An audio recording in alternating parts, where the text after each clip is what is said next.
Il est 18h15 à Niamey, c'est l'heure du forum du studio Kalangou.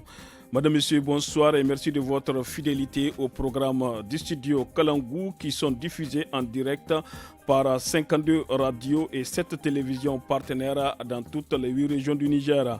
Des programmes aussi disponibles sur notre page Facebook Studio Kalangou, notre site internet www.studiokalangou.org, sur WhatsApp et sur Twitter. Aujourd'hui, le forum du studio Kalangou a pour thème 75e anniversaire de la Déclaration universelle des droits de l'homme au Niger. Comment consolider les acquis après le 26 juillet? La Renaissance renaît souvent de la destruction, a-t-on coutume de le dire. Ainsi, au lendemain de la Seconde Guerre mondiale, le 10 décembre 1948, l'Assemblée générale des Nations unies a adopté la Déclaration universelle des droits de l'homme. Le moment est venu de faire renaître l'espoir des droits de l'homme pour toutes et pour tous. Et c'est tout au long de l'année 2023 et au-delà. Cette année est l'occasion de commémorer l'un des engagements internationaux les plus importants au monde. La déclaration reflète un accord selon lequel l'égalité, la liberté et la justice sont des valeurs qui sont le moteur d'une société prospère où chaque personne peut bénéficier de l'égalité des chances dans ses domaines et dans ceux de son choix. La déclaration est un guide concret composé de 30 articles qui présentent nos droits et nos avantages qui sont réalisés par beaucoup mais qui sont hors de portée pour d'autres, estime le Haut Commissariat des Nations Unies pour les droits de l'homme. Pour ce faire, nous avons le plaisir de recevoir Madame Oumulher Chefou, directrice des droits de l'homme au ministère de la Justice et des droits de l'homme, garde des Sceaux. Madame Oumulher Chefou, bonsoir. Bonsoir. Maître Hamani Assouman, coordonnateur du collectif des organisations pour la défense des droits de l'homme et de la démocratie, CODE. Maître Hamani Assouman, bonsoir. Bonsoir. Et Bachar Mahman, juriste et coordonnateur du réseau Espérance. Mahmoud Bachar, bonsoir. Bonsoir. Au microphone, je suis Mokhtar Hamadou.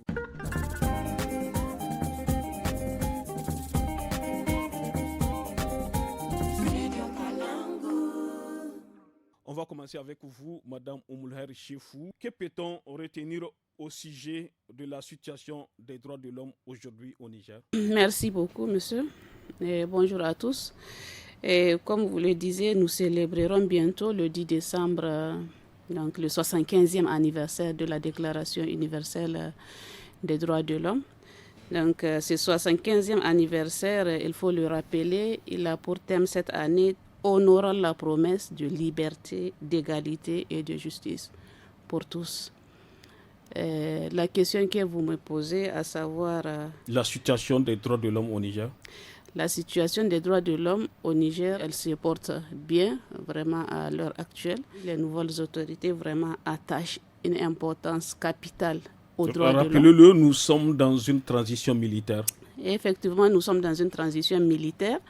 Mais cette transition militaire, ils n'ont pas omis de leur prise de pouvoir, notamment dans l'ordonnance numéro 2023-02 du 28 juillet 2023 portant organisation des pouvoirs publics pendant la période de transition. Donc nos autorités ont réaffirmé leur attachement aux engagements internationaux antérieurement souscrits et régulièrement ratifiés par le Niger. Elles ont également, dans la même ordonnance, disons, elles se sont engagées à assurer à tous l'égalité devant la loi, sans distinction de sexe, d'origine sociale, raciale, ethnique ou religieuse. Elles se sont par ailleurs portées garantes des droits et libertés de la personne humaine et du citoyen tels que définis par la Déclaration universelle des droits de l'homme et la Charte africaine des droits de l'homme et des peuples. Et c'est là, je vous le disais, dès l'ordonnance des nouvelles autorités portant organisation des pouvoirs publics pendant la période de transition. Et pour vous confirmer que ces autorités attachent une importance capitale aux droits de l'homme, vous n'êtes pas sans savoir qu'il existait un ministère de la Justice. Mais à l'avènement de ce régime, ils ont consacré un ministère de la Justice et des droits de l'homme. Donc ça, ce n'est pas un vain mot, ça, ce n'est pas des vains mots. Il y avait le ministère de la Justice qui était là. Certes, il y avait une direction des droits de l'homme au sein de ce ministère, mais la dénomination droits de l'homme n'apparaissait pas. Selon vous, c'est tout un symbole? C'est tout un symbole, effectivement. Donc vraiment, je pense que c'est un signal fort que les droits de l'homme sont respectés pendant cette transition.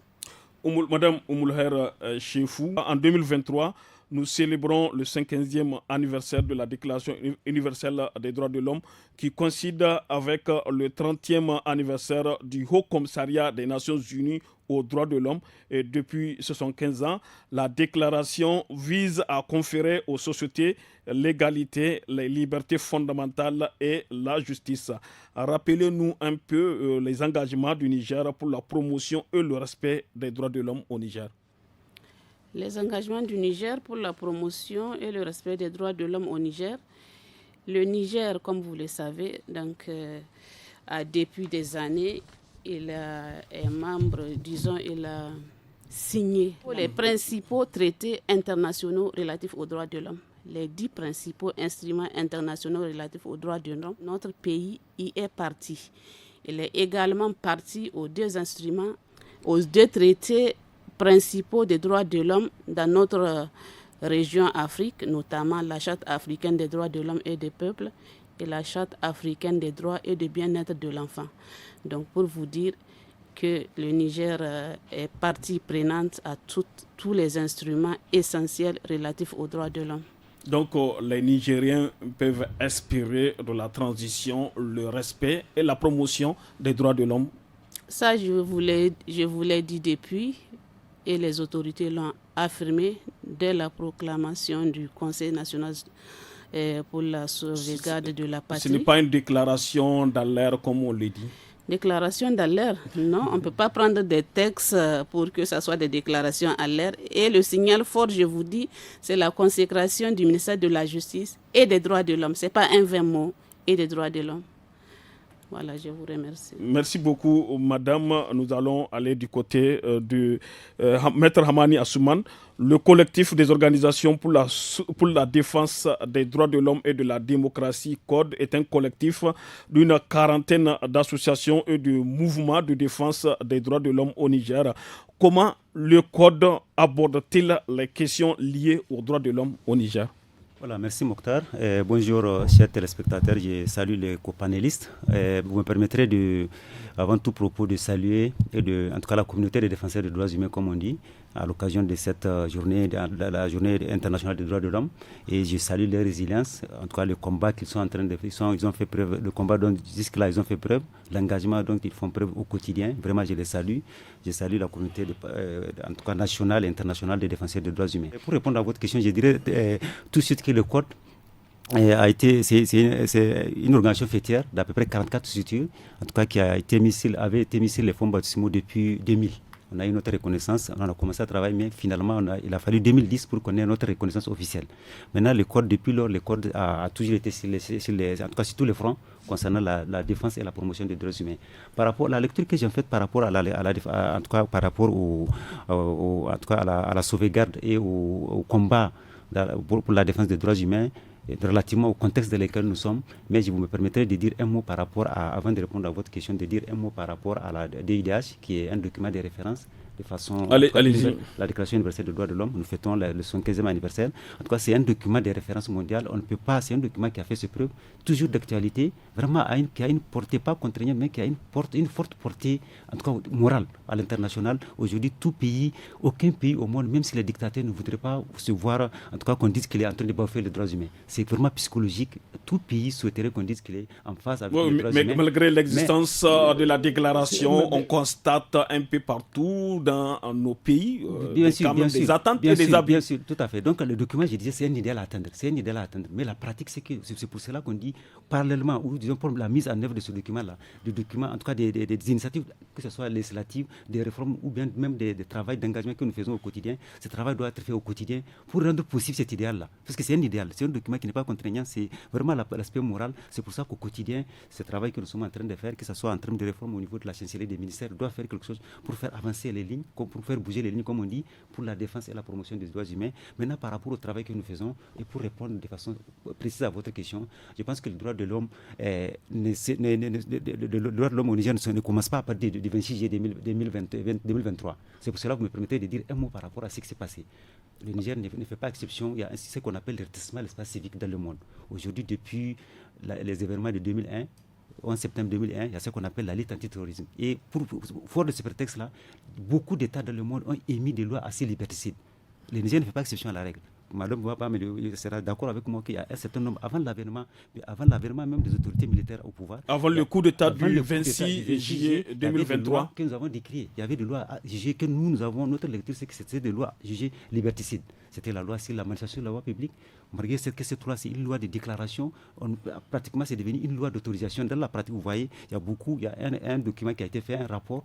Oui, mais comment expliquer cet état de fait? C'est pour dire quoi? C'est pour dire qu'effectivement, la pratique, c'est pour dire que les droits de l'homme sont menacés au quotidien. Et le principal raison que je suis désolé de dire en face de madame va me... Donc ça, c'était bien avant le coup d'État. Bien avant. Vous me permettez, c'est pour dire quoi? C'est pour dire que c'est un combat un combat au quotidien, un combat qu'on doit faire au quotidien. Il y a les lois liberticides, ça ne s'arrête pas là. Il y a la loi portant interception de certaines communications pour voie électronique. Il y a la loi sur la cybercriminalité qui continue à faire en tout cas, qui continue à faire, malgré l'ordonnance 2010-35 qui dépénalise les délits commis par voie de presse, et les journalistes continuent à aller en prison. C'est pour dire quoi? C'est pour dire qu'il y a un rétrécissement de l'espace civique au Niger et nous travaillons aujourd'hui pour que ça soit un peu ouvert. Maintenant, venons-en aux événements du 26 juillet. Depuis les événements du 26 juillet, madame l'a si bien dit, effectivement, les autorités militaires ont proclamé leur fort attachement, en tout cas aux instruments juridiques internationaux auxquels l'État est parti. L'État du Niger est parti. On leur concerne cela. Effectivement, maintenant, le plus important, ça c'est une déclaration solennelle, mais dans la pratique, il faut que nous veillions. Nous allons veiller par mais vous êtes en train de veiller. Qu'est-ce que vous avez constaté concrètement sur le terrain? On a constaté effectivement à un certain niveau, on a constaté à un certain moment qu'il y avait, au lendemain des événements, on a constaté qu'il y avait un certain nombre de faits et gestes, ou disons des cas pratiques qui ont été posés, notamment par rapport aux dirigeants de l'ancien régime. Nous, tout ce qu'on avait dit, c'est vrai, c'est tout à fait normal, c'est du devoir régalien de l'État, ou disons du parquet de poursuivre. Mais on s'est dit qu'il y a un certain nombre, on doit le faire dans les règles de l'art. C'est-à-dire qu'il n'y a pas lieu à ce qu'on allait. C'est pour ça qu'à un moment, on avait fait des déclarations pour faire venir surtout la procédure régulière. Les garanties offertes par les droits de la défense là, doivent être respectées. Ces gens qui ont été mis en cause, ils doivent subir une procédure régulière. Ils ont juste en cause de la présomption d'innocence. C'est pour cela que nous sommes en train de veiller pour voir qu'est-ce qui est en train d'être fait par rapport à cet aspect. Le deuxième niveau de lecture que nous faisons par rapport au respect des droits humains par les autorités actuelles, c'est par rapport à, surtout en termes de réformes. Nous sommes en train de plaider pour vraiment qu'il y ait des réformes, parce que comme je l'ai dit, il y a beaucoup de choses. La période de transition, c'est une période favorable pour les réformes. C'est pour cela qu'on s'est dit, aujourd'hui, la meilleure des garanties, je parle sur le contraire. Oui, avez-vous eu à rencontrer le ministère de la Justice par rapport à tout cela? Oui, on a eu à rencontrer personne. On a eu à rencontrer le Code, a eu à rencontrer le BNC Code, a eu à rencontrer le garde des Sceaux, le ministre de la Justice, en présence de son staff, la Direction générale des droits de l'homme, tout le monde, il était présent. On les a fait d'abord, c'est une période de civilité, il faut profiter pour présenter les civilités au garde des Sceaux. Et ensuite, on a vraiment mis sur la table les problèmes qui se posent en termes des droits de l'homme. Parce qu'on s'est dit, c'est pas parce qu'on est en période de transition, c'est pas parce qu'on est en période de... Surtout que la communauté internationale nous observe. C'est pas parce qu'on est en période de transition militaire qu'on pense que les droits de l'homme doivent être mis en veilleuse. C'est pour cela qu'on s'est dit que, fort de leur déclaration solennelle qu'ils ont eu à faire en face de la nation, en face de la communauté internationale, ils doivent travailler pour que les droits de l'homme soient respectés. Les droits de l'homme doivent être en phase. Aujourd'hui, c'est même envenimer la situation que encore de violer les droits de l'homme pour les militaires même. Aujourd'hui, le Niger a besoin de paix, surtout que nous sommes dans un contexte sécuritaire, un bien qui n'est pas du tout favorable, en tout cas pour la justice et l'effectivité des droits humains. Pour qu'il y ait la paix sociale, et je pense que les militaires sont là pour ça, pour qu'il y ait la paix sociale, je pense que quelque part, les droits humains doivent être respectés, les droits humains doivent être mis en avant. C'est pour cela que toute première déclaration du Code. Au lendemain des événements, on a fait une déclaration pour dire qu'on prend fait acte, on prend acte en tout cas de l'avènement des militaires au pouvoir. Mais en nous veillant en tant que, c'est pas parce qu'on est en période de transition qu'on doit mettre en période militaire, puisque quand on pense que cette mentalité, on pense que quand on est en période de transition, il faut mettre les droits de l'homme sous coupe réglée. On s'est dit que vraiment nous allons veiller. Toutes les fois qu'il y a violation, on va dire qu'on va rappeler à l'ordre les militaires pour dire que, et ça c'est pour le bien commun. Puisque c'est dit quelque part, un grand penseur l'a dit, partout où les droits de l'homme sont violés dans le monde, il n'y aura pas la paix. Tant qu'on veut que la paix dans le monde, il faut qu'il y ait, en tout cas, les droits de l'homme doivent être mis en avant dans toutes les politiques publiques. Les droits de l'homme doivent être au cœur de tout ce et c'est ce qu'on avait rappelé dans notre déclaration, la toute première déclaration au lendemain des événements du 26 juillet. On a dit que les droits de l'homme doivent être au cœur de tout ce qu'il y a comme politique publique, tout ce qu'il y a comme réforme. Par rapport à la transition, on a dit que les militaires doivent, nous c'est notre cri de cœur et nous allons veiller pour cela, que les droits de l'homme, surtout les réformes, parce que nous sommes en période de transition, c'est la période propice pour faire des réformes. C'est vrai, il y a une loi, surtout une loi qui porte qui porte droit et devoir des défenseurs des droits humains, qui est incomplète, qui n'a pas un décret d'application. Nous faisons un travail de défenseurs des droits humains, mais quand la justice nous interpelle, qui est là pour nous? C'est pour cela qu'on a travaillé.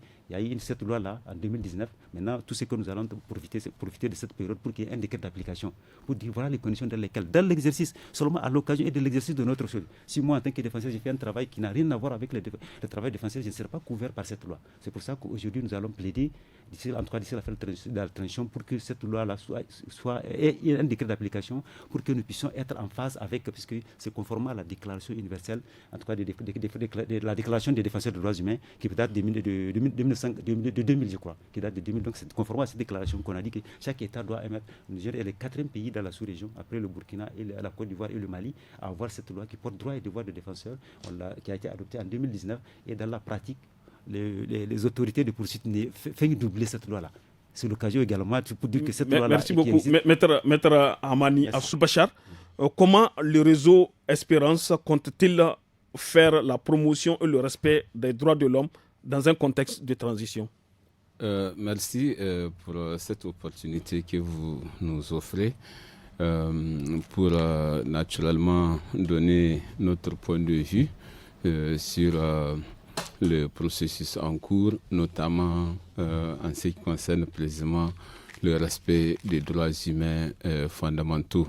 Tout à l'heure, Madame la directrice l'a rappelé, je crois, depuis le discours, en tout cas de prise de pouvoir du CNSP, cet aspect-là a été réitéré parce que les nouvelles autorités se sont engagées non seulement à respecter tous les termes de différents accords souscrits par le Niger et régulièrement ratifiés, y compris en ce qui concerne le respect des droits humains fondamentaux. Donc, de ce point de vue-là, je pense qu'on a une garantie, en fait, d'engagement des autorités à observer ce respect. Et dans beaucoup de nos interventions, à travers vous, les médias, nous avons réitéré ces soucis-là, en tout cas de voir les autorités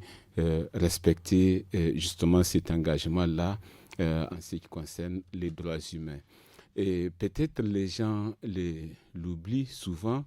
En réalité, quand on parle des droits humains, on parle de tous les droits humains, des humains qui sont sur la terre. Parce que les positions des individus changent. Ceux qui sont dans la position d'autorité des décideurs peuvent être dans la position de ceux sur qui on décide demain. Donc c'est pourquoi chaque fois qu'on parle de cet aspect, vous avez comme l'impression qu'il y a une dualité entre ceux qui dirigent et ceux qui rappellent justement la nécessité de respecter donc ces dispositifs-là. Certains d'entre eux, c'est une fois qu'ils se retrouvent de l'autre côté donc de la situation, qu'ils se rendent compte que tous les L'autre combats côté, là, c'est-à-dire quand l'autre ils ne seront pas côté, au quand pouvoir. ils ne sont pas au pouvoir, c'est en ce stade-là qu'ils font appel aux organisations de défense des droits humains pour dire que mes droits sont bafoués, mes droits sont, puisque où que vous soyez, quelle que soit la position que vous occupez, vous pouvez avoir affaire à la justice ou affaire à la violation de certains de vos droits. Donc, travailler pour le respect des droits humains, c'est travailler pour soi-même. Oui, mais Mahmoud Bachar, oui. est-il facile de faire la promotion et du respect des droits de l'homme dans un contexte de transition militaire? Bien sûr, il est bien possible de le faire parce que aujourd'hui, les transitions militaires que nous avons, particulièrement celle du Niger, c'est des transitions patriotiques animées par des militaires quand même qui ont un certain niveau de formation aussi. Donc qui sont des citoyens qui vivent dans le pays et qui vivent avec leurs frères et sœurs. Donc je pense qu'en faisant promouvoir les droits humains, ils se protègent eux-mêmes puisqu'ils protègent leur pays, ils protègent les citoyens de toutes les exactions possibles qui peuvent venir de ceux qui gouvernent. Donc, de ce point de vue-là, très souvent, de par le monde, vous avez vu qu'il y a toujours ce conflit permanent-là entre la nécessité, disons, de garantir la sécurité, de garantir le respect des mœurs, de garantir surtout la sûreté des individus et le respect des droits humains. Il vous souviendra que quand il y a eu, par exemple, le 11 septembre aux États-Unis, malgré que ce soit le pays, le chantre des droits humains, vous avez vu, et de la démocratie, ils ont pris le Patriot Act. Vous avez vu en France, quand le terrorisme a pris une certaine proportion, un certain nombre de vigies pirates, etc. Ici, chez nous, vous avez vu quand le terrorisme a envahi le Sahel, comment les choses étaient devenues, y compris en ce qui concerne l'utilisation des moyens numériques et autres. Donc, tout cela fait qu'il faut très souvent faire un travail de fond, travailler les mentalités pour que ceux qui gouvernent, ceux qui dirigent, ceux qui sont chargés d'appliquer les normes puissent le faire avec intégrité, puissent le faire avec le sens de l'intérêt général. Parce que vous ne pouvez pas connaître d'une situation qui n'est pas prévue par la loi. Vous ne pouvez pas appliquer des peines plus fortes que celles qui étaient prévues au moment où les faits étaient commis. Vous ne pouvez pas obstruer l'exercice d'une liberté fondamentale prévue par la Constitution, pour un peu parler de ce que Maître Aman parlait tout à l'heure en ce qui concerne la restriction de l'espace public qu'on avait constaté juste un peu avant l'avènement du 26 juillet 2023. Donc tout cela nous interpelle, nous interroge. Comment des personnalités issues de tous ces processus démocratiques, de tous ces combats des années 90, puissent arriver à un moment où eux-mêmes, ils deviennent des bourreaux. Eux-mêmes, ils deviennent ceux qui empêchent aux autres citoyens de pouvoir exercer leurs droits au point. Oui, comment changer cet état de choses? Mais changer cet état de fait, je pense qu'il faut d'abord intégrer les droits humains de manière assez précise, assez sérieuse dans les curricula de formation de juristes, particulièrement des magistrats, puisque c'est eux qui sont les garants en fait des droits humains. Puisque tout ce que vous aurez à faire, ça finit au niveau des juridictions. Donc, quand vous n'avez pas un juge qui est assez imprégné justement de ces valeurs-là, vous risquez de faire face à un tyran. Et un tyran, c'est celui qui peut appliquer de manière exagérée en fait un certain nombre de dispositions pour restreindre justement l'exercice d'une liberté. Maman Bachar, à présent, quelle est la situation des hommes des médias après le coup d'État du 26 juillet? Vous êtes vous êtes un observateur à distance. Bon, en fait, j'observe comme tous les citoyens que y a une certaine liberté relative qui est constatée dans les médias, y compris les médias publics, qui deviennent de plus en plus vraiment accessibles à tous et que de plus en plus les opinions c'est un changement sont plurielles. positif. C'est un changement positif et je pense qu'il faut le consolider. Il faut faire en sorte que effectivement, en même temps que nous défendons la patrie, en même temps que nous essayons de sauvegarder ou j'allais dire de faire valoir notre indépendance et notre souveraineté, il faut aussi penser à respecter les droits de personnes, de toutes les personnes d'ailleurs qui vivent sur le sol nigérien. Cela est fondamental. Nous le faisons pour nous-mêmes, nous le faisons par exigence morale, mais nous le faisons surtout pour la postérité. Il faut que les gens comprennent que désormais, l'esprit de respect des droits humains est un acquis. On sait qu'il n'y a pas d'idéal en matière juridique, et tout le monde l'a dit, et je crois que vous avez parcouru aussi du contrat social. Vous avez vu l'interrogation que lui-même Jean-Jacques Rousseau se faisait. Il disait, pour paraphraser, je vais chercher si dans l'ordre civil, il y a quelques règles d'administration légitimes et sûres, en prenant les hommes tels qu'ils sont et les lois telles qu'elles peuvent être.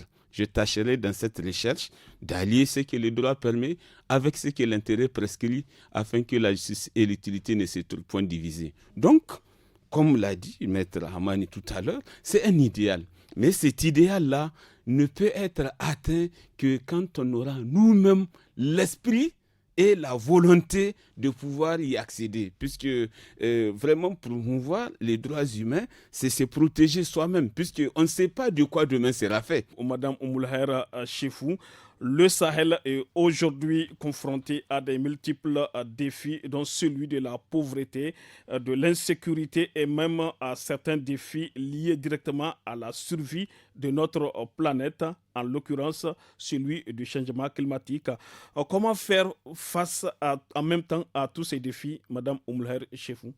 L'insécurité, pour commencer par cela, vous n'êtes pas sans savoir, ça fait plus d'une décennie, oui, que ça sévit dans notre sous-région. Et les autorités ont lutté et continuent à lutter contre cette insécurité, mais ça persiste. Donc, d'où l'avènement de ce régime. À son avènement, les autorités qui ont pris le pouvoir ont bien précisé que c'est pour efficacement lutter. L'une des raisons qui les a poussés à intervenir, c'est pour efficacement lutter contre le terrorisme.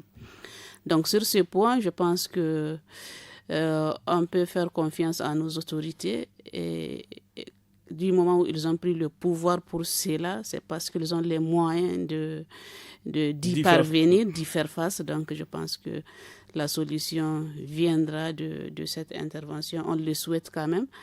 Et par rapport à l'autre aspect, la pauvreté. La pauvreté également, bon, ça, vous le savez également, c'est vraiment une situation... Un phénomène endémique vraiment chez nous, c'est... La lutte contre la pauvreté également, c'est une lutte de longue haleine vraiment.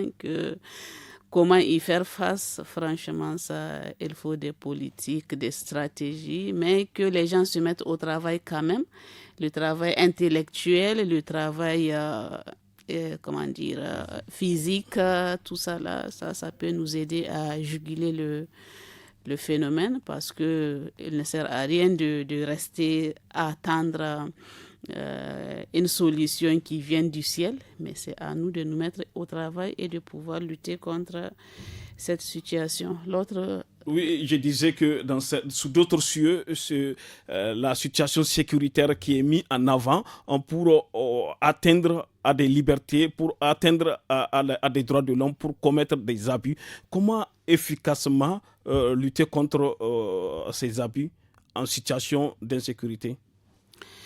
Comme vous le dites, les situations d'insécurité, effectivement, c'est une réalité, sont propices à des violations des droits de l'homme. Oui, c'est des situations propices. Et la situation surtout d'insécurité dont nous vivons dans notre espace, le terrorisme, c'est carrément de la violation des droits de l'homme parce que Il n'y a pas une force qui est là, qui est connue, dont on connaît les revendications organisées et qui commet des actes peut-être dont on sait la cause de ces actes-là et on connaît les revendications légitimes. Donc le terrorisme en lui-même vraiment c'est une violation flagrante vraiment. Je ne sais même pas comment qualifier ça de violation des droits de l'homme. De l'autre côté, dans la lutte contre le terrorisme également, ça peut engendrer des violations. Oui, mais est-ce que vous êtes en train de travailler pour lutter contre ces abus au ministère de la Justice, à la direction des droits de l'homme? Effectivement, comme vous le dites, on est en train de travailler pour pouvoir lutter contre ces violations des droits de l'homme dans le cadre de la lutte contre le terrorisme. Nous effectuons des formations à l'endroit des forces de défense et de sécurité, des acteurs de la société civile, des magistrats. Plusieurs acteurs sont actuellement formés dans sur le respect des droits de l'homme dans le cadre de la lutte contre le terrorisme. Nous avons organisé plusieurs formations, notamment régionales, à la région de Dosso. Nous avons regroupé tous les acteurs. La région de Maradi également, courant année, cette année même, nous avons effectué des formations vraiment à l'endroit de tous les acteurs pour le respect des droits de l'homme, quelle qu'en soit la circonstance, parce que c'est des droits qui ne font l'objet d'aucune exception, quel qu'en soit le cas, il faut vraiment les respecter. Donc nous faisons ces séances de sensibilisation à l'égard des acteurs concernés et je pense que ça va porter ses fruits. Merci beaucoup, Madame Oumoulhaïr Sekou. Maître Hamani Assouman, pays membre de l'Alliance des États du Sahel, le Niger est affecté depuis plus d'une décennie. Madame Oumoulhaïr Sekou l'a rappelé tout de suite, par des crises et chocs récurrents, notamment la sécheresse, les conflits armés, les épidémies qui ont durablement affecter les populations. Quelles sont aujourd'hui les réponses les plus urgentes à tous ces défis? Oui, effectivement, comme vous l'avez dit, effectivement, de plus en plus, c'est là où la difficulté se pose avec acuité, parce que c'est des cas qui n'ont pas été prévus par les textes antérieurs, notamment la Déclaration universelle des droits de l'homme. C'est-à-dire, c'est pour dire quoi, le monde est ambiant, les choses évoluent, et les problèmes s'accentuent, multiples et multiformes. Aujourd'hui, quand vous voyez par exemple, c'est vraiment des cas qui se posent, concrets, qui se posent sur le terrain, des cas de violation par exemple des droits économiques, sociaux et culturels, parce qu'aujourd'hui l'État, c'est vraiment des droits élémentaires de la personne humaine. Quand vous voyez la pauvreté, quand un certain nombre, un pan important de la communauté n'a pas accès à ces droits élémentaires, par exemple à l'éducation, à la santé, à un certain nombre, du fait que par exemple aujourd'hui il y a beaucoup d'écoles qui sont fermées, du fait de ce terrorisme. Vous voyez les liens qu'il y a entre ces différentes, c'est-à-dire les problèmes s'accentuent, il y a des violations des droits classés élémentaires. Quand aujourd'hui les écoles sont fermées, les enfants n'ont pas accès à cette basique-là en termes de droits humains. L'éducation, les centres de santé sont également fermés dans certaines parties du pays. Donc vous voyez ce que ça fait. Et tout ça, c'est du fait, la raison causale, c'est le tourisme. Donc c'est pour dire quoi? C'est pour dire qu'aujourd'hui, on a vraiment du boulot en tant que défenseur. On a vraiment du boulot, c'est pour savoir, on est en train de faire une sorte de monitoring, pour faire vraiment des rapportages, pour savoir qu'est-ce qui se passe sur le terrain, pour avoir certains éléments, ne serait-ce qu'à travers nos points focaux qui sont sur le terrain, pour pouvoir faire des propositions concrètes au gouvernement. Nous, c'est ce qu'on fait. On ne peut qu'accompagner le gouvernement, faire du plaidoyer, parce qu'on n'a pas d'autres armes que ça.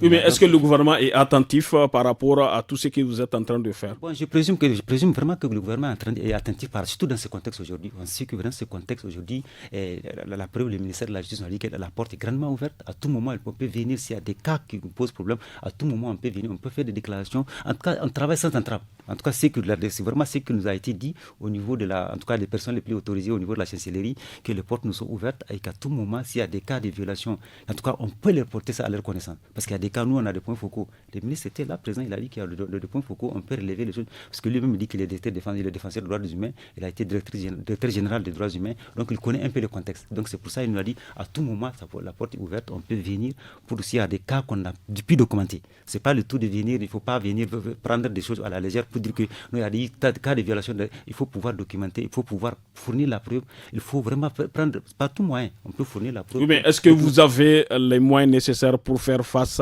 à votre mission? Non, on est limité par les moyens, c'est pas pour faire du... Non, je ne demande pas, tout le monde sait qu'on n'a pas de moyens pour pouvoir aller, pour nous déplacer, pas moyens matériels, mais aujourd'hui, on est même limité par rapport au déplacement de certaines zones. Par rapport à cause de l'insécurité. À cause de l'insécurité, dans certaines zones, on ne peut pas oser, on ne peut pas aller oser partir. Même ceux qui sont là, qui travaillent avec nous, ils sont obligés de les faire en cachette. Il y a certaines choses, on a eu à faire des rapports, des trucs sur les STR, ce qu'on appelle la surveillance, documentation et rapportage, les STR, avec des camarades qui sont dans nos points focaux, qui sont dans les zones intéressées par le terrorisme, mais il y a certains qui sont menacés. Même pour venir à Niamey, pour venir faire des trucs là, il faut ça en cachette.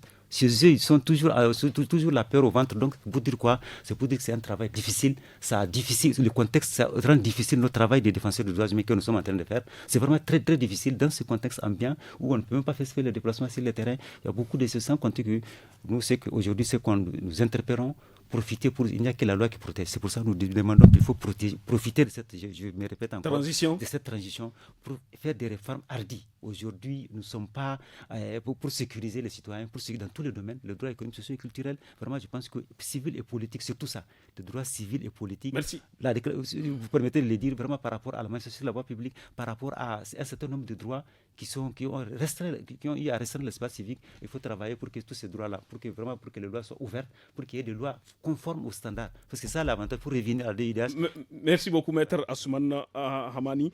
Maman Bachar, l'article 2 de la Lausanne, la loi portant orientation du système éducatif nigérien, stipule que l'éducation est un droit pour tout citoyen nigérien. L'État garantit l'éducation aux enfants de 4 à 18 ans. Pendant ce temps, au total, 921 établissements d'enseignement primaire et secondaire ont été contraints de fermer. Maître Hamani Assoumane l'a effleuré tout de suite. En mai dernier, en raison de l'insécurité dans la région de Tillabéri, zone située dans la zone des 3 frontières, annoncé le ministre nigérien de l'Éducation nationale à l'époque, Ibrahim Natatou, après une visite de supervision dans la région. Quelles sont les attentes des organisations de défense des droits de l'homme? Bon, les attentes sont nombreuses, ce n'est pas seulement sur le plan éducatif. De l'éducation. Vous avez évoqué la question de lutte contre la pauvreté. Si vous regardez en matière d'accès à l'eau, en matière d'accès à la nourriture, accès à l'électricité, accès même à ce qu'on appelle les droits spécifiques tels que la communication. Tout cela est à défendre. Voilà, tous ces droits-là sont à défendre, c'est des droits humains.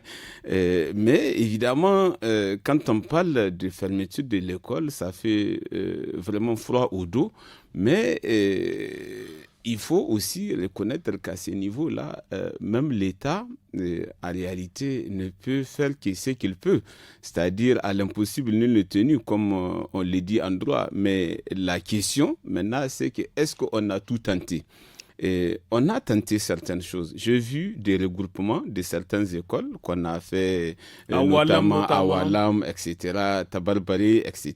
Il y a eu, à Torodi, il y a eu des efforts qui ont été fournis, mais est-ce que ça peut tenir sur le long terme? Puisqu'il faut regrouper les élèves. Quand on les regroupe, il faut quand même... les nourrir. Il faut les nourrir, il faut leur donner un abri décent, il faut les soigner, etc., etc. Donc, ce n'est pas des situations où j'allais dire des solutions permanentes. En fait, c'est des solutions provisoires dans l'espoir que ce phénomène-là d'insécurité puisse s'estomper dans le moyen terme et que ces enfants-là puissent véritablement retrouver leur habitat naturel, comme on dit pour les animaux. Donc, et on n'est jamais plus à l'aise que chez soi-même. Donc, les souhaits, en tout cas, des organisations comme les nôtres, c'est de faire en sorte que justement ces enfants-là puissent justement avoir leur école là où ils ont l'habitude justement d'étudier. Et l'autre problème que ça soulève, c'est le problème des risques d'apatridie. Et comme vous le savez, la patrie, c'est la situation d'une personne qu'aucun État ne reconnaît comme étant son ressortissant par application de sa législation. C'est-à-dire les enfants là qui sont en déplacement, que ce soit les enfants en déplacement interne ou ceux qui sont en situation de réfugiés, parfois il est difficile du fait qu'ils ne sont pas accompagnés de pouvoir produire leur pièce d'état civil et donc de pouvoir leur produire leur certificat de nationalité lorsque le besoin se fait sentir. Donc, il faut maintenant travailler sur la documentation justement de ces enfants-là pour que chaque enfant... À ce sujet, qu'est-ce que vous faites en tant que défenseur des droits humains? Nous, on a beaucoup fait dans ce sens-là en ce qui concerne la lutte contre l'apatridie. Par exemple, depuis pratiquement l'engagement décennal de lutter contre l'apatridie pris à partir de 2014, nous nous sommes engagés dans cette lutte-là et déjà demain, en 2024, ça sera déjà 10 ans de lutte contre l'apatridie, puisque c'est en février. Est-ce qu'il y a des résultats concrets sur le terrain? Le résultat concret sur le terrain, c'est que beaucoup de zones frontalières, en tout cas que nous avons sillonnées, nous semblent avoir pris la mesure justement de la gravité de ne pas disposer de documentation en tant que personne, puisque souvent les gens qui sont situés sur la frontière, ils ont même des difficultés à se situer de l'un ou de l'autre des pays. Donc, il faut une documentation. Et la plupart des temps, à l'occasion justement de ces activités de sensibilisation et des audiences foraines qui ont été organisées, beaucoup sont venus, ils ont cherché ce qu'on appelle le jugement déclaratif pour pouvoir se procurer au moins une identité sur la base de laquelle ils peuvent s'établir leur pièce d'identité ou même chercher leur certificat de nationalité. Donc, de ce point de vue-là, je pense qu'il y a une avancée. Mais il y a beaucoup de choses qui restent à faire parce que jusque-là, comme vous l'avez constaté, l'un des droits fondamentaux des enfants qui est l'enregistrement à la naissance, n'est pas garanti même à 40% au Niger. Jusque-là, les naissances se font vraiment dans les cases véritablement très loin des centres de santé, très loin des agents de santé, si bien que l'enregistrement n'est pas fait. Jusque-là, dans ces pays, il y a des gens qui naissent, qui grandissent, qui meurent sans jamais disposer d'une documentation. Donc, vous voyez, tout ça là, c'est des enjeux assez importants. L'accès à l'eau, vous l'avez soulevé tout à l'heure, même ici, dans cette ville de Niamey, là, il y a des quartiers périphériques qui n'ont pas d'adduction d'eau. Ni l'électricité. Même la pompe publique là manque.